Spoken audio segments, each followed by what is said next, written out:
Imagine this, you've spent months planning your wedding, you've booked the hall, you've sold your ashebi, your dresses, your suits, ready, everything perfect. Food has been sorted, drinks, everything has been sorted, and then the wedding day came. Everything went beautiful. You everybody could not stop talking about how they enjoyed themselves, how it was such a beautiful wedding. The wedding was so good, the wedding was so that, this, that, from every single angle. And to be honest, even you yourself as a couple, you had a good time. Your families are happy, your parents are happy that at least finally they got the dream wedding that they wanted for their children. And you get home and reality sets in, and you're your spouse, your new wife, your new husband, cha cha cha from the market. You guys are looking at yourself, and your eyes, even without even opening your mouth to say anything, your eyes is speaking louder than your voice would ever. And you are questioning, you're asking yourself, what next? Where do we go from here? What's the next action? Who actually spend so much time planning the wedding, and it's after the wedding that they figure out that they actually spent little or no time planning the life after the wedding, which is so bad. That's why you see a lot of people, they would go into debt just to actually have a beautiful wedding. That's not a wise decision. Now, on a serious note, can you actually afford the wedding you are planning? I will need you to ask yourself that question. Hi guys, welcome back to the Before You Say I Do series. In this series, we'll be talking about conversations that every couple, every intending couple should actually have before they say I do, before they embark on that forever journey. I would actually advise that you don't miss any episode because every episode is actually intertwined. Last week, or the last episode, we spoke about um how every couple should actually remember that they are a team during the wedding preparation period, because it can be very overwhelming, and many couple unintentionally people manage me today because my queen and I would be making this video together. You hold right, I'll say you. So I was talking about last week's video. A lot of people unintentionally like become, they start looking like their enemies more than they are actually a team, from being overwhelmed and all that. So it's something that you should actually know miss what you should watch, because you need it while planning your wedding. And if you're in that wedding planning phase, it will actually come in handy. By the ways, just in case you don't know me, my name is Tamilola. I'm a mom of two, and on my channel we speak about marriage, relationship, family, faith, and lifestyle in between when we can. So today we are talking money, the wedding you want versus the wedding you can actually afford. And I feel like this is one thing that a lot of both couples, both the ones that are married and the ones that are currently planning their wedding, and the ones that will still eventually plan their wedding, don't actually ask themselves. Like, a lot of people don't actually ask themselves this honest question: can we actually afford the wedding that we hope to have, or that we wish to have? And somebody might be watching me now and saying, oh, she's telling us not to have a big wedding, she's telling us to have a small wedding. Nope, don't misunderstand me. That's not what I'm saying. I'm saying, see, if you have your money, why not do a big wedding? If you want an intimate wedding, even if you have the money and you just want something intimate and lovely, go for it, that's fine. But what I'm saying is, your whatever wedding you want should actually be something that you have you've had a conversation. It is between you, your partner, your pockets, and your priorities. That is basically what I'm trying to tell you in this video. But here's the question: can you actually afford it? Can you afford the wedding? Like, can you raise the money and it won't put pressure on the life that you are trying to build after the wedding? That's like the major question you should ask, not the money you have now. After the wedding, can you still live a very good life? Will your marriage not start on paying debt? Will you not start on having the whole house is tense because there's no money to eat, because you guys have spent the money that you are supposed to use to build your new life, you've used it to feed your guests. I'm not saying don't feed your wedding guests, it's very very important. You invited them to your big day, but setting your priorities right and straight, because the wedding is just for a day. And if you usually, if you fall into the category of people that do their wedding probably two on 2 different days, 3 different days, it's still not going to amount up to the number of days you're going to spend being married. Wedding, I feel like wedding preparation is one of the times when you will see people really show up for you. Like even people that you least expect, during that wedding preparation is when you will see them show up. People that you have never spoken to in years, when they hear they are getting married, like the tendency for them to actually support is very very high. Like your parents will support, your siblings will support, your friends will support. So but this your uncle, aunties, they will support. But you should still sit down and ask yourself the same conversation I've been saying in this video from the beginning. Can you, after spending all that money on the wedding, can you still afford to have a good life, a comfortable life after the wedding? It is very important unto thyself. Be so, yeah. Okay, so I would say that there are a few questions you should actually ask yourself that would let you know if you can actually go ahead and have that big wedding that you are planning.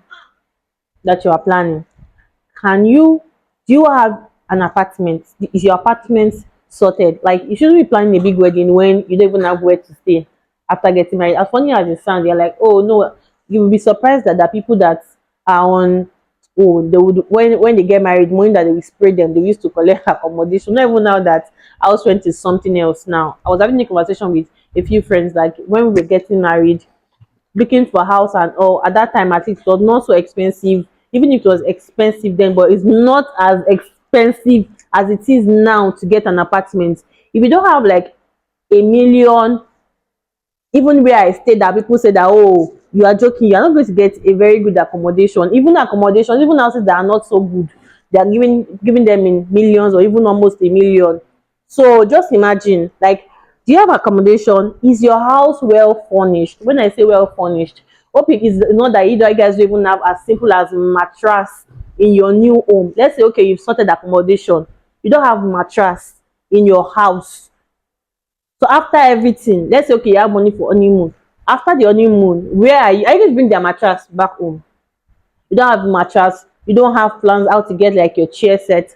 You don't have even as basic as blender. How furnished is your house? How furnished is your house? Is another question. Are you going into debt? Do you want to borrow money? It's not a wise decision to actually borrow money just to get married. Do you have plans to build something together as a couple? Probably you are planning to buy your land in the next 1 2 years. Do you want to buy a car?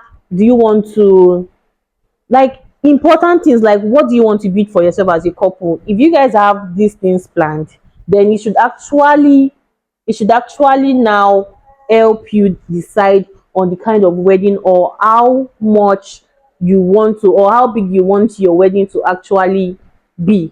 These are the questions you should actually ask yourself, that will now help you decide the kind of wedding that you can afford. So if you have like 10 million naira in your account for your wedding, now this is time for you to sit.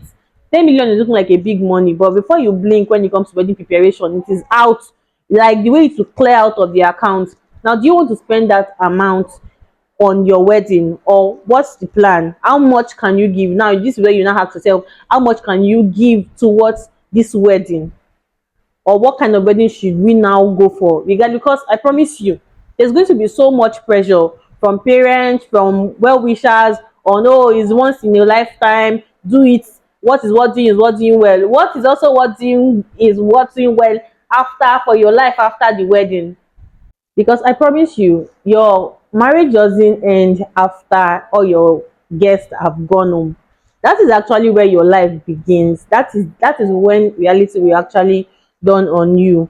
Like, let's, like, just hope you guys understand what I'm saying. Like, for instance, now, let's say for instance, you are, after you get home now, everything, everybody, good pictures, everybody cannot talk about how they ate 10 plates of food at your wedding, even if some people say they did not see food and eat.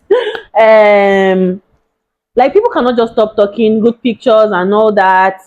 And you get home, and as a couple, you guys can't even afford a blender. You can actually get like a 20 something thousand naira blender that will still help save you from using your hand to blend pepper. Then you get home and you are blending pepper with your hand, or you have to like take pepper out to the woman at the end of your street to go and blend, because you guys can't even afford, my god, because you guys can't even afford um to buy a 20 something thousand naira blender after the wedding. Because even the money that you guys were even sprayed, you guys are using it to settle the remaining debts that you have. You need to use to settle your vendors that are on your neck. So that's what I'm just trying to say. Count your costs. Count your costs, because it should just be you and your partner. And it's so bad for you to like start your wedding or your marriage with, to start your marriage with being under so much pressure, trying to settle debts, trying to settle this and that. That's not a good way to actually start your new life. And these are like a few reasons why so many people actually do more than they can actually afford. But what will people say? Oh, see how the wedding was shabbily decorated, see the chairs that they rented, the food was not enough, the meat was small, the that was this, blah blah, blah blah blah and blah. But the funny thing is, people will go home, another wedding or another event will come, and they'll move on to the next thing. And your wedding, even if they like, I just want you to remember that every decision that you make, the consequence, nobody, I mean nobody, not even your parents, not your sibling, will help you suffer from it or enjoy from it. It is you and your partner that would be in the consequence of every decision or any decision that you actually make during the wedding preparation. And another major thing that a lot of couple actually um deal with or make them bow is when family expectations actually become pressure. Like your parents and siblings, aunties, everybody, they're telling you, oh, this, do this, do that. But this is why it's very important that from the beginning of your marriage or your relationship, you guys can actually sit down and agree on the thing, and nobody is going behind the other person's back to go and do the opposite of what has been agreed on. Like, sit your family down, let them know that you are not ready, especially if you have made it clear from the beginning that you guys don't want a big wedding, you don't want to call the whole world to your wedding, you just want something intimate. And this thing, you guys don't want to spend your life savings on your wedding because you guys have bigger plans for your life after the wedding. Like, let it be clear, respectfully state your reason and stand firm on it. Like, anybody that wants a big wedding, let them fund it, but you guys should make it known that this is what you guys plan to actually spend on the wedding. And if anybody wants a big wedding, they should step forward and actually foot the bill. I feel like people need to be more courageous when it comes to stating the amount you actually want, because I promise you, every budget you have can actually do a wedding. It's just that everybody's dream is just bigger, it's just big, depending on the other person's own. So if you're applying to spend 5 million naira on your wedding, then you should know that you can invite a lot of people. And if you want to use 5 million naira on your wedding and you want it to be good, then you know that you can't invite as much people that people might the numbers would not be as much as people might want it to be. Because if you want to feed your wedding, your couples well, yeah, you want to feed your guests well, you want it to be as beautiful as it can be, then it needs to be as intimate as possible. And it being intimate doesn't mean that it now has to be shabby. So setting it straight and knowing that, okay, there's a budget for this wedding for every other person, your family members, is very, very important. Don't let anybody put you under unnecessary pressure that you will now after the wedding you'll be angry, or even during the wedding you are angry, you are upset, you just be upset in your pocket. Nobody is going to, like, you can't hold anybody ransom because they didn't put a gun on your head to actually spend the money. You brought it out and you paid, or you bowed, you accepted to what they said and you played along with it. One major mistake that a lot of people make is that they plan their wedding based on the money that they feel like, or the people that they feel like will help them. Oh, uncle so and so will give us this for sure, uncle so and so will give us this. Don't plan your wedding based on the people that you feel like you have around you, or the money that people that say, oh, don't worry, I will give you 1 million naira, I will give you 2 million naira. That's a very, very big mistake. Sit down and ask yourself, based on this money that we have, what can we comfortably do? What kind of wedding can we comfortably, I say comfortably, comfortably afford? I want to read a scripture for us. Luke 14 verse 28. It says, suppose one of you wants to build a tower. Won't you first sit down and estimate the cost? Estimate the cost is what I'm bringing out of this. And I feel like it's actually a very, very beautiful principle for for for marriage. So you need to sit down, like everything you want to do, every decision you want to make, you need to sit down and estimate the cost. Like, what are you going to pay for this? What is it going to take from you if you actually do this? Sit down, count the cost of the wedding, count the cost of this, count the cost, because the goal is not actually to have a beautiful wedding. The goal is actually to have a beautiful marriage that can thrive after all the noise from the wedding begins to fade away, or after the wedding, a marriage that can thrive, that you are happy, that you sit back, you think about it, and you're happy about the decisions that you actually make. And I don't want this to sound like I'm saying, no, don't have a big wedding, or I'm being judgmental. If you can actually afford a big wedding, go for it. But what I'm saying is that I don't want, it shouldn't be that the first major financial decision that you will take or make as a couple, that is your wedding, would actually now be the one that would cause you guys to have your first financial pressure, because you are trying and planning how to pay debts in your new life. That is not a good way to start. That is like the major reason for making this video. So if you have the money, why not, if not, celebrate, have a beautiful day, celebrate, have a beautiful wedding celebration. Because a beautiful wedding should actually not cost you your peace at the beginning of your new phase, or at the beginning of your marriage.